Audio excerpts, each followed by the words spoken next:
Hello friends, good morning. બધાને ભાવથી જય સ્વામિનારાયણ, જય શ્રી કૃષ્ણ, રામ રામ.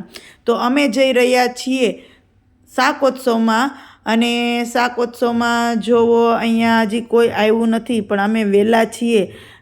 ગમે ત્યાં જવું હોય તો વહેલું જવું સારું. શાકોત્સવ છે એટલે વહેલા અમે પહોંચી ગયા. તો જો આ સરસ મજાનું આયોજન કરેલું છે જુનાગઢ અવસર પાર્ટી પ્લોટે.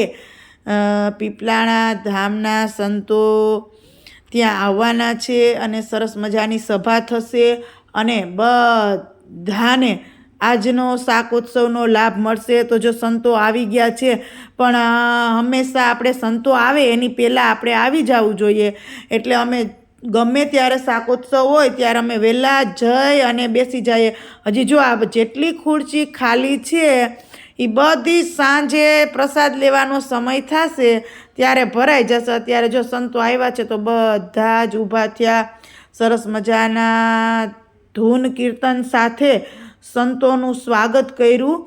અને તમને ખબર જ છે કે શાકોત્સવ એટલે આપણે સ્વામિનારાયણ સંપ્રદાયનો લક્ઝરી ઉત્સવ, કે જ્યાં શાકોત્સવ હોય અને આજુબાજુમાં સગાવાલામાં ખબર પડે એટલે એ લોકો એમ કહે કે અમે ગમે ત્યારે મંદિરે આવતા નથી, પણ તમારો જ્યારે શાકોત્સવ હોય એટલે એનો લાભ તો અમે અવશ્ય લેવું જ. અમને શાકોત્સવ અતિ વહાલો છે, અમને અતિ પ્રિય છે. તો આજુબાજુના પણ બધા આવે અને દર વર્ષે શાકોત્સવ થાય એની જ રાહ જોતા હોય કે તમારો શાકોત્સવ થાય એટલે અમને કહેજો, તમારો શાકોત્સવ થાય એટલે અમને કહેજો. એટલે અમે એમ કહીએ કે હા ભાઈ, અમને કીધું હોય સંતોએ કે આજુબાજુના બધાને લઈ આવજો. એટલે અમે બધાને આમંત્રણ દઈ દઈએ. ને જો ધીમે ધીમે હવે આપણે ખુરશીઓ ભરાવા માંડી છે. ને અમે બધા અમારા આ જેટલા દેખાય નહીં તો અમારા બધા મંડળના બહેનો છે.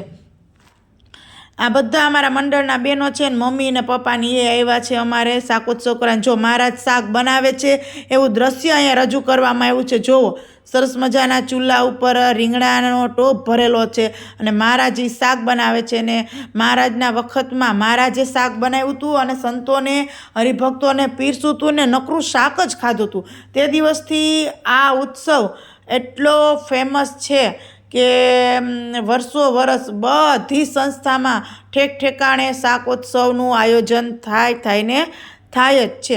અને જેમ મહારાજના વખતમાં મોટા દાતાઓ હતા એવી જ રીતના ભગવાન છે હજી અહીંયા. એટલે અહીંયા શાકોત્સવના વર્ષો વર્ષના એક દાતા છે. તો એ વર્ષો વર્ષ શાકોત્સવમાં જેટલો ખર્ચો થાય એ મકવાણા ભાઈ છે એ બધો જ ખર્ચો ભોગવી લે છે કે દર વર્ષે શાકોત્સવ તો અમારા પૈસે જ થવો જોઈએ અને જરાય ઘટવું જ ના જોઈએ. બધાને કે વધે ભલે પણ ઘટે નહીં, આવા પણ દાતાઓ છે. તો સંતો એની ઉપર બહુ રાજી થાય કે આપણે હોય. અને ઘણા એમ કે હોય તો દઈ, પણ હોય તોય જીવ હાલવાની વાત છે ને. તો એ બહુ દાન પુણ્ય કરે છે, જમાડે છે.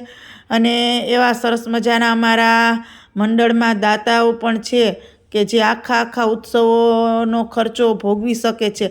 તો જો ધીમે ધીમે મેં તમને કીધું હતું એમ કે ધીમે ધીમે હમણાં આખો સભા મંડપ ભરાવા માંડશે. તો ભરાઈ ગયો હોય કાંઈ નહીં. જમવામાં પણ એટલું પ્રિય લાગે, એટલું મસ્ત હોય. બાજરાના રોટલા હોય, સરસ મજાનું રીંગણાનું ભરેલા રીંગણાનું શાક હોય, મીઠાઈ હોય ને, અને સાથે સાથે મરચાં આથેલા હોય અને વિવિધ જાતનું સલાડ હોય.